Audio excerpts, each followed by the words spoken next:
Byzantium produced the first professional diplomats.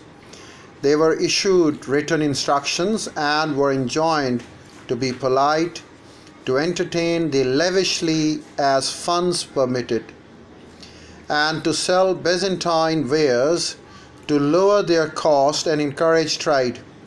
From the 12th century, their role as gatherers of information about conditions in their host states became increasingly vital to the survival of Byzantine state.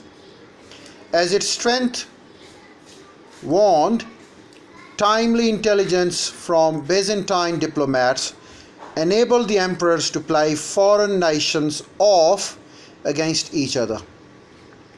Byzantium's use of diplomats as licensed spies and its employment of the information they gathered to devise skillful and subtle policies to compensate for a lack of real power inspired by neighboring peoples such as the Arabs, Persians, and Turks, as well as other farther away in Rome and the Italian city-states after the Ottoman Empire and its Renaissance Italy. There was diplomacy in Roman Catholic Church as well. As Byzantium crumbled, the West revived. Indeed, even in its period of the greatest weakness, the Roman Catholic Church conducted an activity of diplomacy, especially at Constantinople and in its 13th century struggle against the Holy Roman Emperors. Popes served as arbiters and papal legates served as peacemakers. The prestige of the church was such that at every court, papal emissaries took precedence over the secular envoys. That was a tradition which continued in countries when Roman Catholicism had been abolished. The Roman emphasis on the sanctity of the legates became a part of the canon law.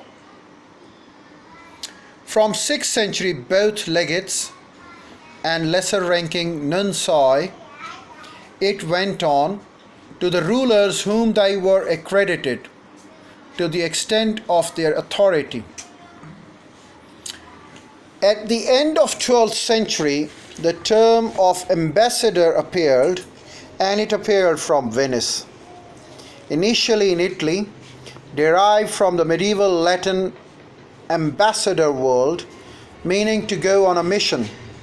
The term was used to describe various envoys, some of whom were not agents of sovereigns, those who were common in both Italy and France in the 13th centuries. The Crusades and the revival of the trade increased Europe's contact with the Eastern Mediterranean and West Asia. Venice location afforded leading Italian city-state in those days.